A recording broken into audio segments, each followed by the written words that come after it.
It isn't just horses affected by high pollen counts. As we know, humans are also affected. We spoke to Matt Ronan, owner of Evolve, a health food shop in Enniscorthy.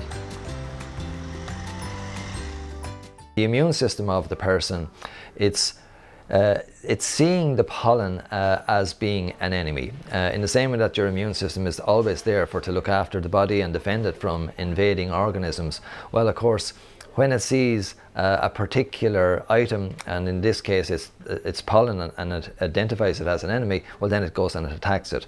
And so the surfaces where that reaction would be going on then become inflamed, and you get, we'll say, the residue of a bit of a battle going on. So hence we get all of the streaming of the eyes, we have the nasal passageways becoming inflamed and sore, and additional mucus and what have you coming on as well. And I think that's what's going on in the background for when we get that allergic reaction happening with hay fever.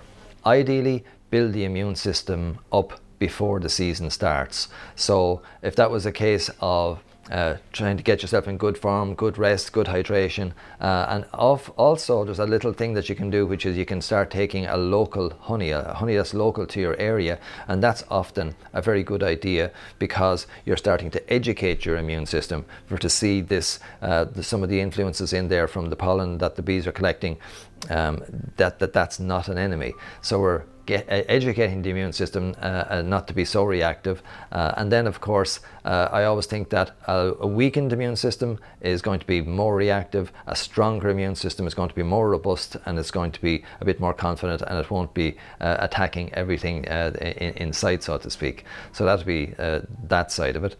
And then if we move on to practical measures, well, certainly we'd have items that we can use to ameliorate or to reduce symptoms, and one of my favorites in that one is quercetin.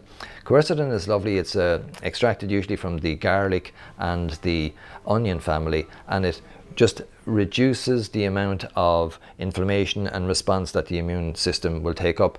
Also, it has a mildly anti-inflammatory action as well, so it's quite a nice product, great with immune system in general, but fantastic for reducing symptoms. I would say that's probably my favorite, but equally we have little homeopathic items there. We'll say the preparation H there from New Era is being used for years.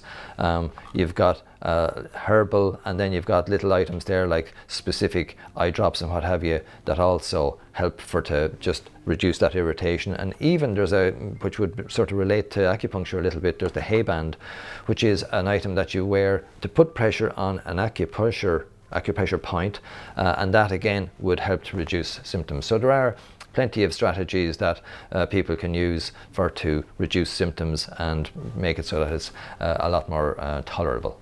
I think there's a big thing which can be missed, which is the individuality of a situation. So everybody reacts differently, and equally everybody reacts according to the state of health that they're in at that particular time.